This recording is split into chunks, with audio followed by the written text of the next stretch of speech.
मंगलम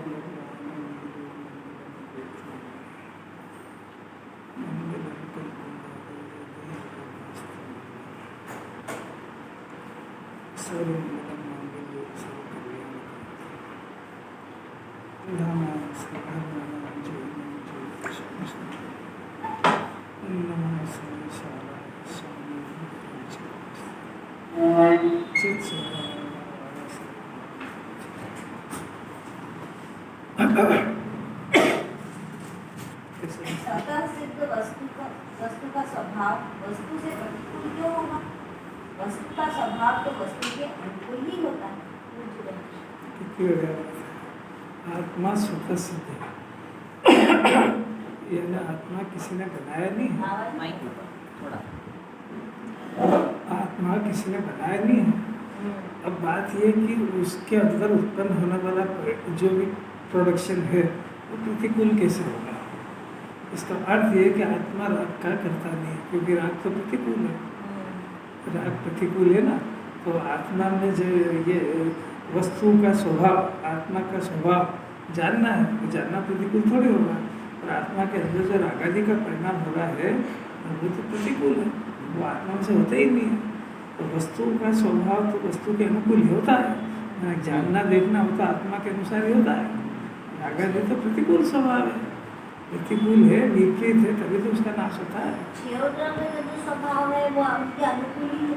नहीं, ये स्वभाव अभी वो तो छह की बात है। अभी अपने तो जब देखो जब अपने आत्मा का प्रयोजन की सिद्धि करना है कि वस्तु में से और उसका स्वभाव जो होता है उसके अनुकूल ही होता है। तो वस्तु का स्वभाव जानना देखना, तो जानना उसके अनुकूल है।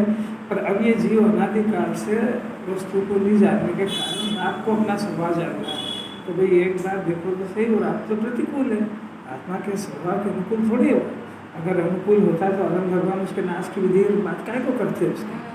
पर अब अज्ञान ये है कि वो राग को अपने अनुकूल मानता है। अनुकूल मानता है का अर्थ ये कि मान्यता में बैठा है, अभी राग नहीं करेंगे तो घर बिगड़ जाएगा। ये श्रद्धा उसको जिन्होंने समझने नहीं देता, ये विपरीत श्रद्धा। हम दवा नहीं लेंगे तो कैसे ठीक हो जाएंगे, हम शरीर की सावधानी नहीं रखेंगे तो कैसे स्वस्थ रहेंगे। ऐसे कई शल्य इसने गुजर लिया अपने अंदर। भाई भ्रम है तेरे जगत के किसी भी पदार्थ को तुम्हारे ज्ञान श्रद्धा की आवश्यकता नहीं है, तुम्हारे राग की भी आवश्यकता नहीं है। सुन लो अच्छी तरह से काम करते, ये जब तक ये शल्य उसको सताएगा और आपको छोड़ेगा नहीं, चाहे जितने जिनवाणी सुन लेगा। उस समय प्रतिकूल विचार आया था, उस समय विचार करना चाहिए कि ये मेरा स्वभाव नहीं है। प्रतिकूल नहीं, प्रतिकूल आए जब नहीं, प्रतिकूल आए तब नहीं, निरंतर ही। मैंने ऐसा थोड़े कि प्रतिकूल आए तो विचार करें बाकी किसी निरंतर अभी अपने चलते नहीं है। अभी अपने को निरंतर भी भले न चलते हो तब भी अपने को निरंतर एक परिणाम चलता है, और वो परिणाम चलता है बच्चों को सुधारो, घर को सुधारो, घर के काम करो, ये तो चलता है कि नहीं, निरंतर चलता है कि नहीं। तब उसी समय में ज्ञान उसमें जुड़ जाता है। जिनवाणी कह रहे उसमें जुड़ो मत।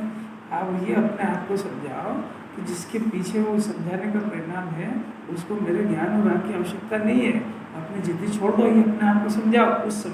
उस समय क्या निरंतर ही समझाओ, क्योंकि जीव निरंतर परम हस्तक्षेप के पीछे तो परेशान है, निरंतर ही तो कर रहा है कि जब प्रतिकूल आए तब थोड़ी अभ्यास करना है, निरंतर ही औंधा कर रहा है। मिथ्या दर्शन उसको ऐसा विपरीत श्रद्धा बैठ गया, मैं राग नहीं करूँगा तो क्या होगा, किसका, घर का, मैंने घर को मेरे राग की जरूरत है, ऐसा उल्टा समझ गया है। अब वो क्या है कि ये जो विपरीत श्रद्धा है ये सब जिन्होंने को घोल के पी जाता है, वो असर ही नहीं होने देता। कितना भी पढ़े उसके बाद वो बात ये हम नहीं करेंगे तो कैसा होगा। कितनी अलग की बात है, उल्टा बैठ गया श्रद्धा। अभी श्रद्धा के अनादि के श्रद्धा को हिलाना उसी समय में कि भाई शरीर में आकुलता हो गई ना, बीमारी हो गई, ये हो गई, छूटेगा भी सही है तो आकुलता परेशान कर रही है, उसको जानना चाहिए कि भाई ये इस पदार्थ को मेरे ज्ञान और राग की जरूरत नहीं है। ये अपने आप को समझाओ बार बार, ये इसके विकल्पों से ये ज्ञान और राग दोनों खराब होंगे। अपना तो ज्ञान स्वभाव को जानना ये अपना उद्देश्य है। तो अपन इस काल में भी जो ज्ञान उत्पन्न हो रहा है वो आत्मा को प्रसिद्ध करता हुआ होगा, आपको प्रसिद्ध नहीं कर रहा है, जिद्दी छोड़ दो। यहाँ जिनवाणी राग को जानने के निषेध कर रही है, तो हम तो राग करने में लग गए, तो जिनवाणी से कितने प्रयास करके बाहर चले गए। बात समझ में आ रही क्या? जिनवाणी कह रही है कि ज्ञान भी हो रहा है, राग भी हो रहा है, शरीर भी है, तो शरीर और राग को जानने का भी निषेध कर रही है। उसको जानने से कोई लाभ नहीं है। आत्मा को जानने से लाभ है। तो ज्ञान का जन्म आत्मा को जानने के लिए हुआ है, शरीर और राग को जानने के लिए नहीं हुआ है। तो हमने तो क्या करा, शरीर राग को जानना तो ठीक, राग को करने की धंधा बना लिया है। और विपरीत श्रद्धान ये हो गया कि राग करेंगे तो शरीर ठीक रहेगा। मान जाओ नहीं रहेगा। अभी तक अनादि से रहा क्या तुमको? अभी तक इतने 60-70 साल की उम्र हो गई, अभी तक समझ में नहीं आई कि ये शरीर हमारे राग के बिना चल रहा है कि राग से चल रहा है? कौन चाहता है कि बीमार हो रहा है कि नहीं हो रहा है? स्पष्ट तो खुला उल्टा चल रहा है। अब ये बात समझ आ जाए इसको, बाहर तो कैसे समझ में आती है। कोई एक बार पड़ोसी के जाओ बेइज्जती कर जाए तो जन्म भर चेहरा नहीं देखे उसका, और यहाँ 24 घंटे ही वो बेइज्जती कर रहा है। और आपका परिणाम तो जिनवाणी कह रही कर्म बंधेंगे, बहुत दुख पाएगा, तब भी कुछ सुनने को तैयार नहीं। पता ही नहीं कैसा ये एकदम उलट गया है। तो गुरुदेव के अलावा ये बात भाई, आप यदि वस्तु स्वरूप से विपरीत सोचोगे तो निश्चित बात है मिथ्या दर्शन बदलेगा, फिर दुख पाएगा। तो आप कम से कम इस जन्म में वस्तु मिली है, स्वरूप मिला है, तो वस्तु स्वरूप के अनुसार सोचना तो शुरू करो। तो वो पूर्व का मिथ्या तो गले भी सही, और नया भी जो बंधन है वो ढीला होएगा, उसमें वो समझ जाए जब तो नया भी हो जाएगा। ज्ञान वहाँ से एक बार पलटा मार दे, जैसा पड़ोसी के यहाँ से मार देता है, रिश्तेदार में मार देता है, एक बार बेइज्जती कर दे, ब्याह शादी में कर दे, तो वो कदम नहीं रखना, किसी गांठ बांधता है। ऐसी एक बार यहाँ गांठ बांधने जिम्माने की कहने से कि मैं राग की पूर्ति में अपनी मनुष्य बर्बाद नहीं करूँगा, इतने में तो न्याय हो जाएगा। अभी कब कर रहा है? 24 घंटे ही तो कर रहा है। यहाँ तो बहुत अच्छी बात चल रही, देखो निर्जरा अधिकार चल रहा है। और जयचंद साहब छाबड़ा बहुत सुंदर बात करते हैं, भावार्थ का सेकंड पेरा है। यहाँ कोई पूछता है कि व्रत समिति शुभ कार्य है, तो फिर उनका पालन करते हुए भी जीव को पापी क्यों कह दिया? बहुत कठिन बात है, बहुत ही कठिन है। जगत में अपन को रोज रात दिन सुनते, इसलिए अपन को असर नहीं होता है। वास्तव में जो व्रत समिति पालन कर रहा है उसको केवल पापी है तो लड़ने आ जाए, क्योंकि धर्म मान रहा है। अब अपन तो आचार्य से बात चल रही है अपनी, तो हम आचार्य की बात का विरोध नहीं करते हैं कि आपने गलत बोला। आप हमको इसकी कोई अपेक्षा तो समझा दो कि आपने पापी कैसे कह दिया, क्योंकि हम तो अभी तक व्रत समिति इसको सबको धर्म कहते हैं। आपको धर्म नहीं कहना तो मत लो, पुण्य कह दो। अच्छा पुण्य भी नहीं कहना तो मत कहो, आप पापी तो मत कहो। कैसी बात है? बात समझ में आ रही क्या? प्रश्न समझ में आएगा तो उत्तर समझ में आएगा। पापी का मतलब क्या? अरे तो मैं भी बताऊंगा कि पहले आपको प्रश्न तो खड़ा होए।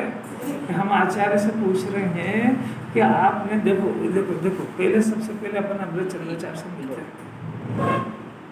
और सबको हुआ कुछ नहीं पहले देखो अमृत चंद्राचार्य से मिलते हैं अपन। श्लोकार्थ के अंदर उन्होंने ये कहा कि भाई मेरे को बंधन नहीं होता है, ऐसा रागद्वेष मोह वाले महाव्रत आदि का आश्रम करे, समिति का पालन करे, मिला तो भी वे पापी हैं, पापी ही है। मिला अमृत चंद्राचार्य ने पापी कहा। तो अमृत चंद्राचार्य को करुणा थी तो उनको लगा इसे किसी को बुरा नहीं लग जाए, तो ब्रैकेट में मिथ्या दृष्टि कर दिया। ये मिथ्या दृष्टि है। अगर किसी को पापी कहो ना तो एकदम बुरा लग जाए, तो मिथ्या दृष्टि को तो समझता नहीं, और ये बहुत बड़ी गाली है। तो अमृत चंद्राचार्य ने उसको कह दिया पापी है ना, मिथ्या दृष्टि है। मिथ्या दृष्टि क्यों? वो उन्होंने कह दिया ऊपर कि उसको आत्मा और अनात्मा का ज्ञान नहीं है। मिथ्या दृष्टि क्यों है? क्योंकि उसको आत्मा और अनात्मा का ज्ञान नहीं होने से उसको सम्यक दर्शन नहीं है, इसलिए उसको मिथ्या दर्शन है, और मिथ्या दर्शन है इसलिए वो पापी है। बात समझ में आई? अभी क्यों है, अभी तो बात बताएगी। अभी ये अभी कहा अमृत चंद्राचार्य ने। अब जयचंद साहब छाबड़ा ने क्या कहा कि वो जो ऐसा मानता है कि मेरे को बंधन नहीं होता है, वो स्वच्छंद प्रवृत्ति करता है, तो ये तो हो गया था अपना राग होने पर भी बंद नहीं होता है, वो स्वच्छंद घूमता है। अब यहाँ कोई कहता है कि वो खुद ही प्रश्न उठाते हैं कि व्रत समिति आदि शुभ कार्य है, तो फिर उनका पालन करते हुए भी जीव को पापी क्यों कहा? तो इन्होंने जो है ऊपर भावार्थ के अंदर देखो दूसरी लाइन में करा क्या कि व्रत समिति का पालन करे तो भले ही करे, तो इन्होंने क्या करा, स्वपर का ज्ञान नहीं होने से पापी है। उधर क्या करा कि मिथ्या दर्शन है, आत्मा अनात्मा का सिद्धांत नहीं, इसलिए मिथ्या दृष्टि है। इन्होंने उसका रहस्य खोला कि वो स्वपर का ज्ञान नहीं होने से पापी है। बात एक ही है वो कि स्वपर का ज्ञान नहीं इसलिए मिथ्या दृष्टि है, आत्मा अनात्मा का ज्ञान नहीं इसलिए भी मिथ्या दृष्टि है, और मिथ्या दृष्टि इसलिए पापी है। प्रश्न तो है कि वो मिथ्या दृष्टि है तो वो व्रत समिति का पालन करे तो आप उसको पापी कहते हो, थोड़ी जरा अखंड वाली बात है। आचार्य बताएंगे इतना उत्कृष्ट काम तो हमसे तो व्रत समिति पाली नहीं जाती है, वो हम उपास नहीं कर रहे, महाव्रत नहीं धारण कर रहे, ये नहीं कर रहे तो नहीं कर रहे, फिर पापी कहते हो तो ठीक है। जो इतना ऊंचा काम कर रहे हैं, ऐसी धूप में व्रत कर रहे हैं, उपास कर रहे हैं, व्रत समिति का पालन कर रहे हैं, सब सेन कर रहे हैं, 22 परिचय, आप उसको पापी कह रहे, कितनी कठिन बात है। अब इसको जरा सा शास्त्र अभ्यास से तार्किक विधि से समझना पड़ेगा। पहली बात तो यह है, उसका समाधान ये है, उनका पालन करते हुए जीव को पापी क्यों कहा।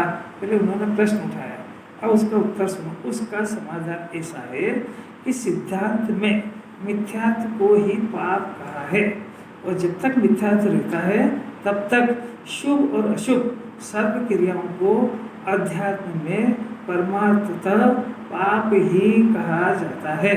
परंतु व्यवहार न्याय की प्रधानता से व्यवहारी जीवों को अशुभ से छुड़ाकर शुभ में लगाने की शुभ क्रिया को कथनचित पुण्य भी कहते हैं। ऐसा शादवाद मत में ऐसा कोई विरोध नहीं है, शादवाद मत में ऐसा कहते हैं। अब ये बात तो सारी अंग्रेजी में होगी, हिंदी में तो हमको समझ में नहीं है। ये तो डॉक्टर की लैंग्वेज में उसने बीमारी शॉर्ट में पूरी लिख दी, उसने अपने क्या पता इसने क्या लिखा है। देखो, पहली बात तो ये है कि सिद्धांत में मिथ्यात्व को ही पाप कहा। ये सिद्धांत क्या होता है कि कर्णानी योग के ग्रंथ को सिद्धांत कहते हैं। कर्णानी योग यानी गोमर सार आदि में जो है कर्म के की चर्चा जिसमें है, ऐसे कर्णानी योग के ग्रंथ, उसमें मिथ्या दर्शन को पाप कहते हैं। मिथ्या दर्शन को नहीं, पूरे मिथ्यात्व को। जब एक शब्द लिया मिथ्यात्व, बात समझ गई, मिथ्यात्व, इसमें 3 आ गए, मिथ्या दर्शन, मिथ्या ज्ञान और मिथ्याचारित्र। तो ये तीनों को पाप कहा है, और ये तीनों जिसमें पाए जाते हैं उसको पापी कहा है। समझ गई। अब मिथ्या दर्शन, मिथ्या ज्ञान और मिथ्याचारित्र, इन तीनों का एक नाम है मिथ्यात्व। और सुनना जरा, बहुत ध्यान से सुनना जरा। अब इनके 3 भेद करें, मिथ्या दर्शन, मिथ्या ज्ञान, मिथ्याचारित्र। अब एक एक चीज़ क्या होती है कि मिथ्या दर्शन में ये जीव अपने शुद्धात्मा को छोड़ करके पर ध्रुव को अपना मानता है। इतना तो समझ में आता है।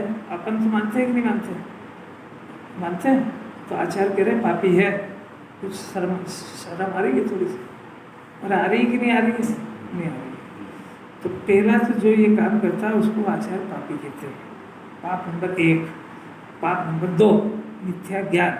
वो अपने ज्ञाता स्वभाव को छोड़ करके अपने अन्य पर्यायों का, अन्य जीव की पुद्गल की पर्यायों का कर्ता बनता है, स्वामी बनता है, और अपने पर्याय को भी बदलने का मेहनत करता है, विपरीत मेहनत करता है। ये मिथ्या ज्ञान होने से ये भी पाप ही है। बात समझ आ रही क्या? फिर से अपने को चल रही कि नहीं? क्या दिन भर चलती है कि कभी से नहीं चलती है? पंकज जी बताएंगे। कर्ता बुद्धि 24 घंटे चुड़ैल की तरह लगी हुई है। अब ये बेचारा समझता नहीं क्या करूँ का माने उसको शांति थोड़े, उसको ऊपर से कितनी शांत दिखे, अपने को दिखेगा नहीं। कुत्ता बेचारा भूखा प्यासा पड़ा है, जैसा लगता है कितनी शांति इसके मन में। गाय देखो तो बेचारी पड़ी है बिल्कुल, ऐसे कोई चारा डाले तो ठीक है, नहीं तो कैसा लगता है उसको, कितनी मन कशा है। अरे और उसके वही जान रही है अंदर। ऐसा ये जीव भी बाहर सब ऐसा दिखेगा, मेरे को तो सब ऐसा पंडित जी ऐसा लगते हैं कि इससे बड़ा तो कोई शांति प्रिय है ही नहीं। अंदर ही अंदर देखो उस जीव की दशा क्या है, वहाँ आपको भी घबराया हुआ बेचैन है 24 घंटे। मिथ्या बुद्धि वाला जीव सुखी थोड़ी हो सकता है भाई, क्योंकि सुख और शांति का बेस ही ज्ञातृत्व है।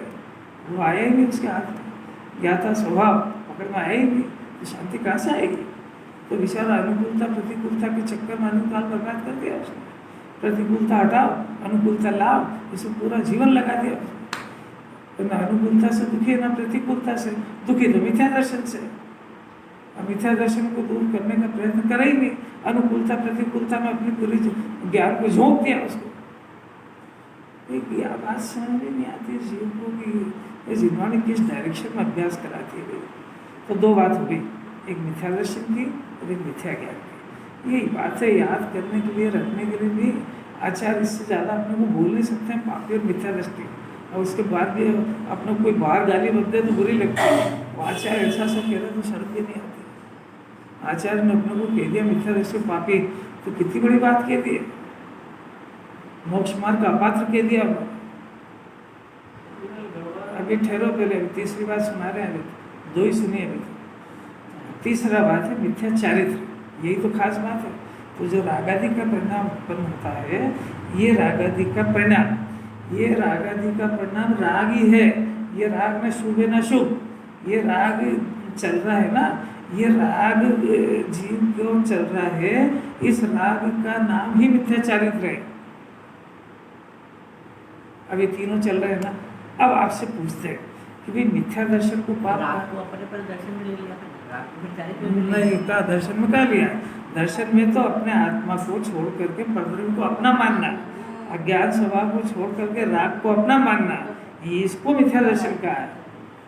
मिथ्या ज्ञान में परद्रव्य की, पुद्गल की और चेतन की पर्याय, परद्रव्य की भी और अपने भी पर्याय को बदलने का धंधा, आकुलता, ये करो ये करो ये करो ये करो, ये मिथ्या ज्ञान है। अब गुरुदेव से सुनते हैं तो वो उनका वजन ज़्यादा मिथ्या दर्शन पे जाता है, तो मिथ्या ज्ञान धरा रह जाता है। और वो उनने भी कहने में कसर थोड़ी छोड़ी, क्योंकि मिथ्या दर्शन ज्ञान एक साथ जाते हैं। वो मिथ्या ज्ञान चारित्र ये वो सुनने ही समझने नहीं देता है ना।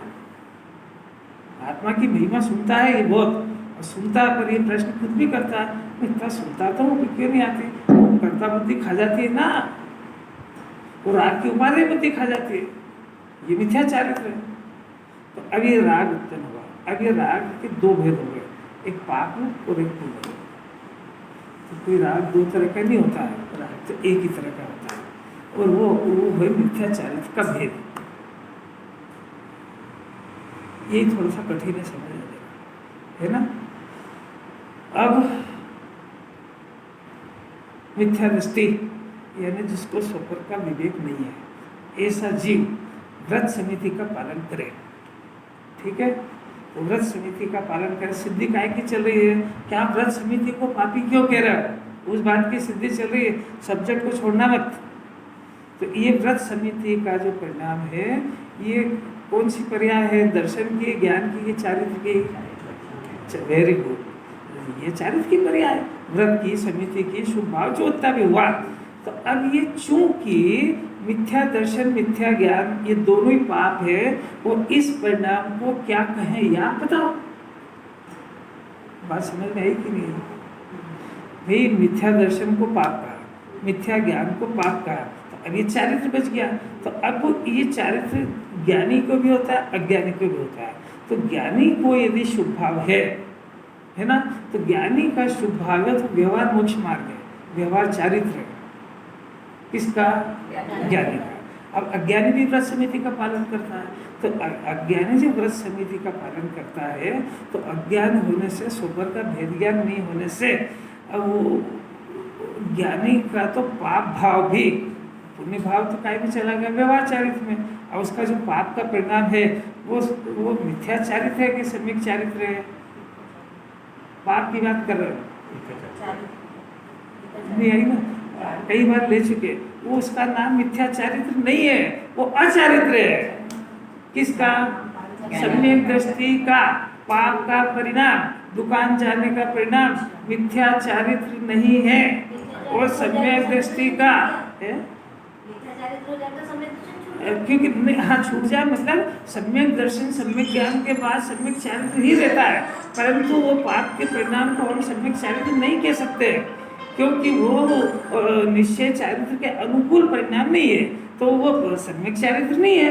और आप मिथ्या चारित्र में निषेध करते हो और वो परिणाम तो है, तो फिर क्या है कि वो चारित्र की अचारित्र दशा है, मैंने चारित्र नहीं हो पा रहा है, इसलिए उसका नाम ही अचारित्र है।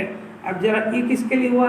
ज्ञानी के लिए। अब अज्ञानी का, कि अज्ञानी के पाप के परिणाम को क्या कहें कि वो तो है ही पाप। अब उसके पुण्य के परिणाम को क्या कहें? व्यवहार चारित्र कहें तो मिथ्याचारित्र है ना। आप बोल रहे थे, मैं नहीं बोल रहा हूँ अभी। बोलो मिथ्याचारित्र है सम्यक चारित्र है? मिथ्याचारित्र। अब मिथ्याचारित्र है तो दर्शन ज्ञान मिथ्या है, तो चारित्र मिथ्या हो गया ही। तो दर्शन ज्ञान जब पाप है तो चारित्र को कैसे पुण्य का? बात समझ में आई क्या? बहुत तर्क से बात है। जब दर्शन ज्ञान को जिनवाणी पाप कह रही है तो चारित्र को कैसे पुण्य कहेगी? वो मान लो तो की बात नहीं, आपको ये समझ में आ रही कि नहीं पहले कि उसको अगर छाती पड़ जाएगी अभी। ये तो ये गुरुदेव ने इतना अध्ययन कराया है, इसलिए सिद्ध कर रहे हैं, किसी की ताकत नहीं है उसको समझने की कि आखिर उसको आचार्य सिद्ध कर रहे हैं। और उन्होंने कह दिया कि सिद्धांत में तो इसको पाप ही कहते हैं, सिद्धांत यानी कर्मान योग तो इसको पुण्य कहते ही नहीं है। और द्रव्यान योग में चारित्र की जो बात है, इसको जिन्वाणी में बहुत बातें आती है पाप से छोड़ के पुण्य को करने की, वो चरणान योग के कथन है। तो उसमें चरणान योग दो तरह के व्यवहार की बात करता है, एक ज्ञानी के व्यवहार की और एक अज्ञानी के। तो ज्ञानी के व्यवहार की पाप से छोड़ के पुण्य में करने का नाम वो व्यवहार चारित्र है, और अज्ञानी को जो पुण्य का परिणाम होता है उसको अज्ञान ही कहा है। और उसको भी इस अपेक्षा से कहा है कि पाप में तो पड़ा ही है, तो इसको है ना पाप में पड़ा है तो उसे पुण्य करना तो थोड़ा बेटर है। बिल्कुल बेटर नहीं है उसके, बिल्कुल मत बोलो, अभी सुनो, क्योंकि आपके बोलने से मेरे अंदर के ज्ञान के चैनल वो लिंक टूट जाएगी। उसको जिनवाणी ने बड़े तर्क से सिद्ध किया कि पुण्य है, इसलिए कहा है कि वो जो परिणाम है राग का, उस राग से इसको निरंतर बंधन हो रहा है, राग नहीं हो रहा। अब उस राग के दो भेद, कौन सा? एक तीव्र राग और एक मंद राग। पाप राग और पुण्य राग है ही नहीं, वो राग एक ही हो। तो पाप उसी राग है ना, कषाय की बात है, वो कषाय की मंदता उसको पुण्य का परिणाम कहते हैं, और कषाय की तीव्रता उसको पाप का परिणाम कहते हैं। परिणाम वो है कि वो तो कोई दो नहीं है कि एक राग पुण्य और एक पाप है। अब देखना सुनना जरा कि उसको पुण्य और पाप क्यों कहा, कि उसको उसके विषय की अपेक्षा से कहा कि मंद कषाय का जो परिणाम है उसका विषय पंच परमेष्ठी देवसात गुरु और ये होते हैं, क्योंकि तीव्र कषाय के काल में याद नहीं आते, वहाँ तो पांच इंद्रिय के विषय भोग याद आते हैं। बात समझ में आया? तो इनके विषय की अपेक्षा से इसको शुभ परिणाम और प्रशस्त राग कहा है। वास्तव में राग तो रागी है, जैसा है तैसा समझना। इनकी तरफ से कहा है, वो राग को नहीं कहा अच्छा राग, राग तो खराबी है वो। इनकी तरफ से कहा है कि इस राग का विषय अभी पंच परमेष्ठी जिनवाणी देवसात गुरु सागर में और ये सब था, इसलिए इस राग को प्रशस्त कहा है। अब दूसरा कि वो राग जब तीव्र है तो पाप है ही सही, तो पांच इंद्रिय के विषय को उसका नाम तीव्र कषाय है। फिर से आ रहा जरा कि अब इनमें बंधन होता है, तो इसमें जो बंधन होता है ना, तो जो तीव्र राग वाला जो बंधन है उसमें असता वेदी कर्म आदि अशुभ प्रकृतियां बनती है। कौन से? तीव्र राग। और मंद जो राग है इसमें साता वेदनी आदि बनती है। तो साता वेदनी आदि बंधने की अपेक्षा से इसको पुण्य कहा है। अब बात समझ में आई क्या? वो बचाने के लिए कुछ अच्छा ऐसा नहीं है, वो इसमें कषाय की मंदता में पुण्य प्रकृति साता वेदनी आदि का बंधन होता है। बंधन तो दोनों में हो रहा है, और घाती कर्म का से तो आत्मा का स्वभाव का घात तो चाहे साता वेदनी का साता वेदनी सब में हो रहा है, पर इनमें यहाँ बंधन का जो भेद पड़ा, इस बंधन के भेद की अपेक्षा से और इसके विषय की अपेक्षा से उस परिणाम को पुण्य का परिणाम कहा है। वास्तव में सिद्धांत में वो परिणाम आत्मा का जो घात कर रहा है वो परिणाम पुण्य कैसे कहें? ये पुण्य पाप अधिकार में अपने आ गया है कि जो आत्मा का घात करे वो परिणाम को पुण्य पवित्र कैसे कहें? बात समझना जरा, ये सम्यक ज्ञान का भेद है, क्योंकि वो इस राग को जरा उसने पुण्य के खातिर खताया, पुण्य मना वो जरा सा उपादेय रह गया, परिणाम है भाई, वो पाप पुण्य है ही नहीं, और वो तो विपरीत परिणाम है। जीव का परिणाम तो ज्ञान, दर्शन, सुख, वीर आदि आनंद, वितरा भाव, ये जीव का परिणाम है। किसी को समझाने की जरूरत नहीं है, आप तो अपने आप अंदर समझ जाओ कि जिनवाणी मेरे इस परिणाम की, पुण्य के परिणाम की प्रशंसा नहीं कर रही है। बात समझ में आ रही है? तो अज्ञान लोग की कहानी है, थोड़ा बहुत प्रशंसा करने के लिए कह देते हैं। इसको वास्तविकता में देखो, अभी अपन ये रिहर्सल कर रहे हैं, 4-6-8 दिन से अपन इतनी मेहनत कर रहे हैं वहाँ कार्यक्रम करने की। बताओ ये परिणाम पाप है कि पुण्य है कि धर्म? आपको क्या मालूम? जो कर रहा है उससे पूछो। हाँ बोलो, अरे आप कर रहे हो ना, बोलो तो सही कि परिणाम हो भी रहा है कि वितरा भाव से कर रहे हो रहा है, तो पाप का परिणाम है कि पुण्य का कि धर्म का है? अरे इसलिए नहीं, सीधी बात है कि पुण्य का परिणाम है कि धर्म का कि पाप का? पुण्य का। धर्म का नहीं है तो पक्की हो गई, और पाप का भी नहीं है भी पक्की हो गई। अब इसके लक्षण देखो कि अपने घर में कोई पारिवारिक काम हो, उस समय जो उसकी एक आकुलता होती है और इसको करने की आकुलता में क्या अंतर है? आकुलता तो सेम है, वो भी आत्मा को नहीं समझने देगी और ये भी नहीं समझने देगी, इसलिए जिनवाणी इस पुण्य का निषेध करती है। अब ये करेंगे नहीं करेंगे प्रश्न क्या थे, तो चल ही रही है। बात समझने का प्रयत्न करना, करें नहीं करें, छोड़ें, ये जिनवाणी का प्रश्न नहीं है। जिनवाणी वस्तु स्वरूप सिद्ध कर रही है कि ये परिणाम में जो आकुलता हो रही है, आकुलता उसका लक्षण है, तो वो लक्षण चाहे पाप का परिणाम हो चाहे पुण्य का, दोनों का विषय भी परद्रव्य है, आत्मा नहीं है उसका। और उसमें जो आकुलता उत्पन्न हो रही है, वो आकुलता एक जैसी इसलिए है कि वो अनंतानुबंधी कषाय के कारण है। उसकी पुण्य भी अनंतानुबंधी का होता है, सुना कभी? उसमें कर्ता बुद्धि की पोजीशन क्या है? ये सेम कर्ता बुद्धि। पाप के कामों की कर्ता बुद्धि और इसके कर्ता बुद्धि में क्या अंतर है? तो मिथ्या ज्ञान वहाँ भी रहा, यहाँ भी रहा, और इस परिणाम को भला माना तो मिथ्या दर्शन श्रद्धा भी विपरीत हो गई। और अब आकुलता की तरफ से देखे, अब बंधन की बात से इसको उत्कृष्ट कहते हैं कि इस परिणाम के अंदर जो थोड़ी कषाय की मंदता हुई, चूंकि इसमें हमारा लौकिक प्रयोजन नहीं है, इसमें हमारा धर्म से रिलेटेड होने की वजह से इसमें थोड़ी कषाय की मंदता होने से, चूंकि कर्मों का बंधन तो होगा पर उसमें असाता वेदनी आदि कर्मों का अशुभ बंधन होता है। यही आकुलता, हम जब घर का कोई काम करते हैं तो आप क्या मोक्ष की तरफ जाते क्या? नहीं जाते ना। अब वहाँ भी कूद के करता है, तो ये इसको नहीं पता है कि इसके पाँव किस तरह है। अब यहाँ भी ये कर रहा है, तो यहाँ जो बंधन हो रहा है वो कुछ साता वेदी आदि कर्मों का होने से इसको, उस परिणाम को पुण्य परिणाम, प्रशस्त परिणाम जिनवाणी कहती है। व्यवहार नय, इसमें लिखा, व्यवहार नय की प्रधानता से व्यवहारी जीवों को अशुभ से छुड़ाकर शुभ में लगाने की शुभ क्रिया को कथनचित माने कभी सभी पुण्य भी कहते हैं। वो कब कहते हैं? इतनी परिस्थिति को देखते हुए। वास्तव में क्या है कि वास्तविकता का ज्ञान होना चाहिए कि वास्तविकता का जो परिणाम जिसमें कर्मों का बंधन हो, वो परिणाम हमारे प्रशंसा करने योग्य नहीं है। चाहे पाप का हो चाहे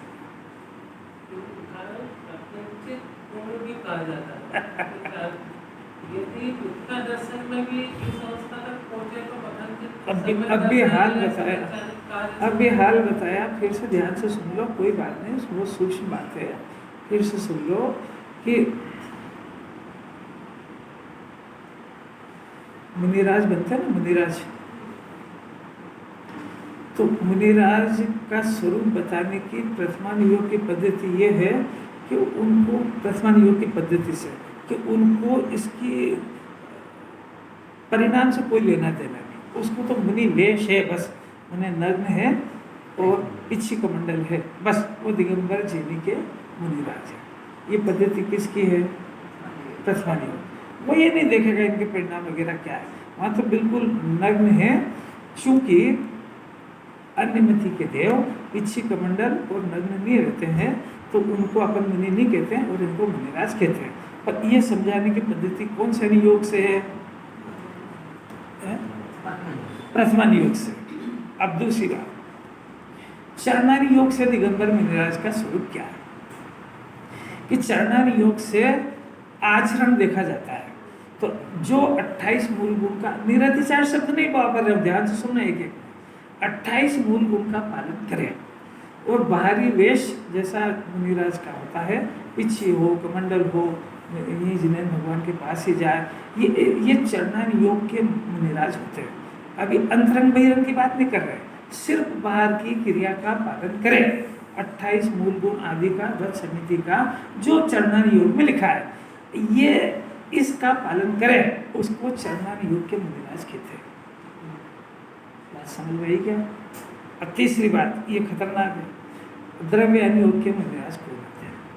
कि द्रव्यान योग के मुनिराज तो एक ही होते हैं। उनकी परिभाषा द्रव्यान योग क्या करता है कि सबसे पहले शुद्धात्मा का श्रद्धान होता है, ज्ञान होता है, सम्यक दर्शन ज्ञान होता है, और उसके बाद में निश्चय प्रकट होने के बाद ये चरणारी योग के जो बताए गए हैं, ऐसे 28 मूल गुण आदि का परिणाम, ऐसा उनका व्यवहार पाया जाता है।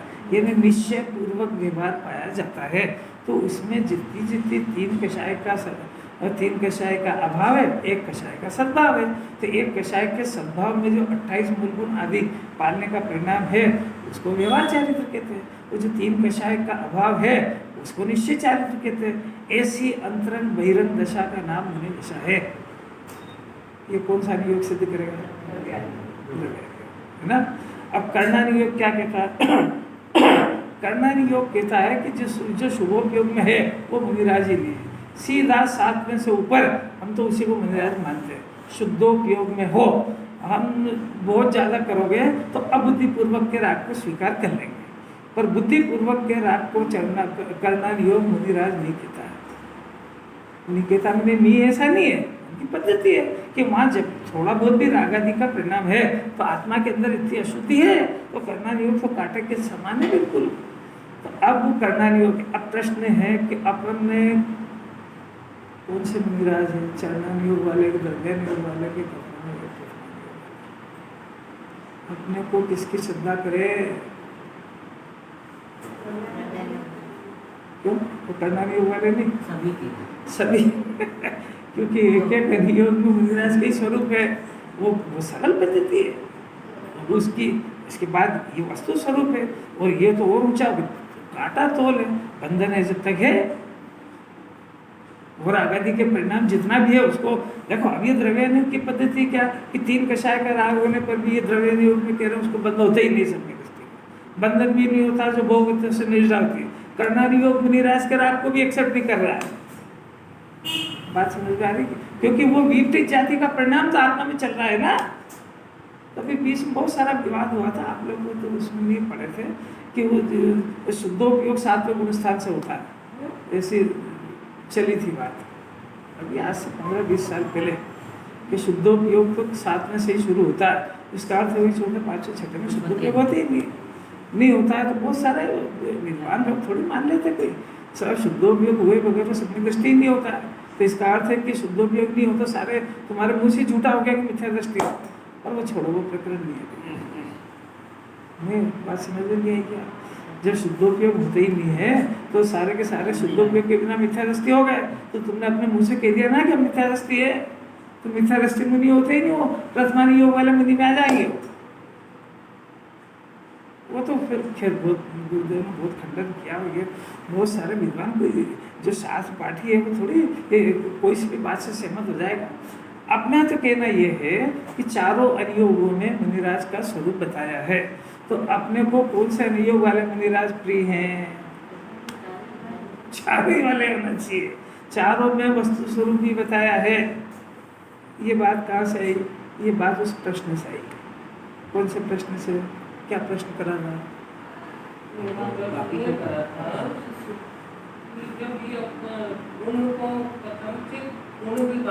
कथनचित। तो 28 मूल गुण के परिणाम से कथनचित पुण्य होता है, कथनचित धर्म होता है। ये शायद बात में कोई विरोध नहीं है। कथनचित मने किसी अपेक्षा से, अपेक्षा से है। नहीं, प्रश्न कथनचित मिथ्या दर्शन को सम्यक दर्शन कह सकते नहीं हैं। क्या काहे को कह सकते हो आप, ये कहाँ से लेके आ रहा है बात?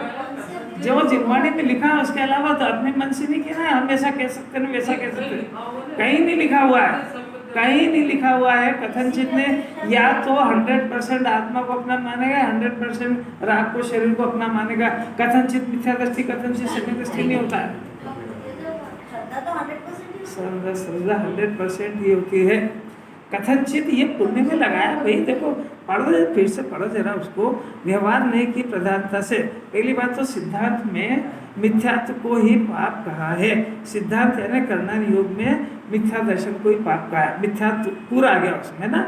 अब जब तक मिथ्यात्व रहता है तब तक शुभ और अशुभ सर्व क्रिया अध्यात्म में परमार्थ पाप, देखो अध्यात्म में भी कह दिया, अभी तो ऊपर तो कह दिया था उन्होंने सिद्धांत में, फिर नीचे से उन्होंने आई जो अपना समय से आ रही परम आध्यात्मिक ग्रंथ है, तो परम आध्यात्मिक ग्रंथ के अंदर दो बात चल गई, उन्होंने पाप भी कह दिया और कथनचित पुण्य भी कह दिया है।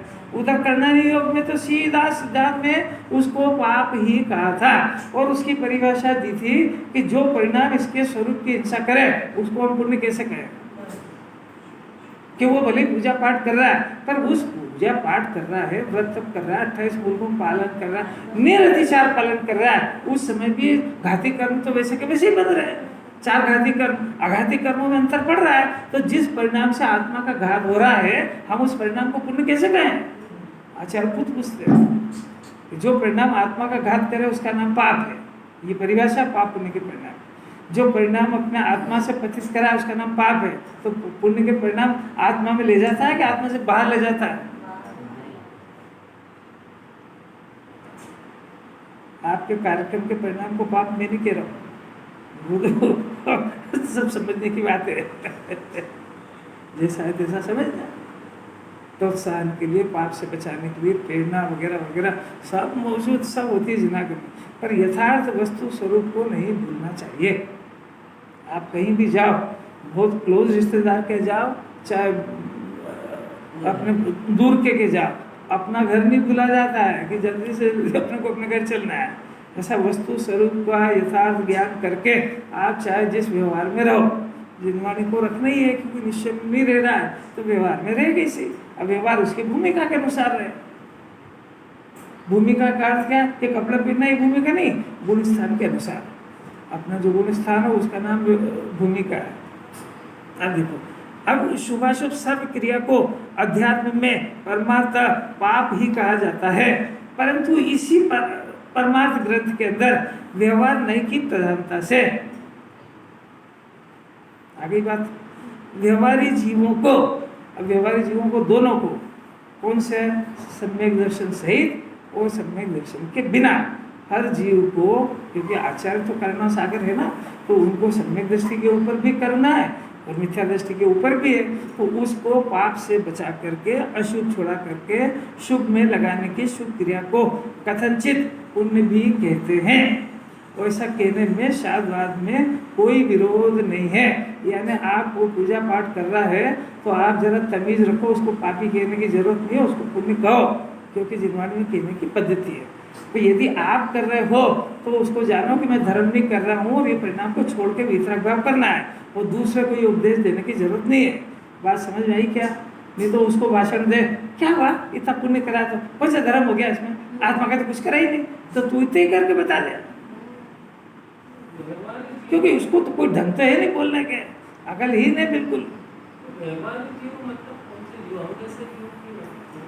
अब भी हाल फिलहाल तो सुनते ही नहीं क्या।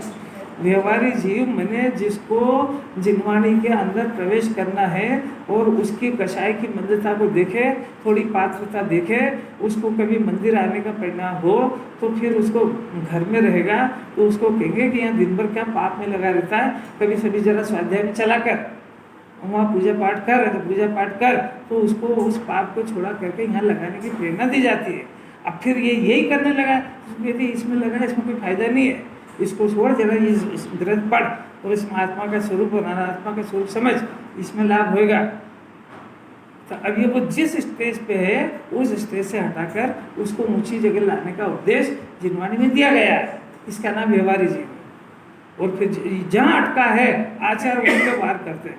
जो पूरी जिंदगी शास्त्र पढ़ने में लग गया उसको कहा है कि इसको लाभ नहीं होगा आत्मा का अनुभव कर, क्योंकि आत्मा का अनुभव से धर्म की शुरुआत होती है। तो साहब आप पहले ही दिन कहते थे, पहले दिन क्या कहते, पात्रता तो अब नहीं तेरी, वो कहाँ अटका है वो उसकी बात करेंगे ना। अब वो जैसा पाप के विकल्प में अटका था ऐसा आत्मा के विकल्प में अटक गया, तो कह रहे ये विकल्प छोड़ दे। सब जहाँ पर जिस स्टेज में जो बात कही जाती है, पहली बात तो है कि अपने को डॉक्टरी करने की जरूरत नहीं है। वो कोई समझदार जीव दिखे उसको डॉक्टर से मिला दो, खुद ही सर्जरी करने की जरूरत नहीं है। नहीं तो जैन धर्म का प्रचार प्रसार की जगह जैन धर्म की अभिनय और विराधना करके आ जाएगा, क्योंकि वो इसके निमित्त से जिनवाणी सुनना ही बंद कर देगा। बात समझ में आ रही क्या है? वो आखिरी समय में उसके परिणाम बहुत खराब हो रहे हैं और उसको समय सार की बातें सुनाओगे तो उसको अरुचि हो जाएगी समय सार से, वो मुमुक्षु की भी शक्ल नहीं देखेगा। इसलिए हर जगह सर्जरी करने की जरूरत नहीं है। धर्म के प्रचार के लिए वो सम्यक दृष्टि होता है तो प्रभावना उसके ऑटोमेटिक उसकी वाणी से होती है, बोलने से प्रभावना नहीं होती है। कोई तीर्थंकरों ने प्रभावना के लिए कोई उपदेश नहीं दिया है, उनके कैरेक्टर से प्रभावना होती है। बुरी लग रही बंद करता है, तो क्या करो, दूसरा प्रश्न कर लेंगे।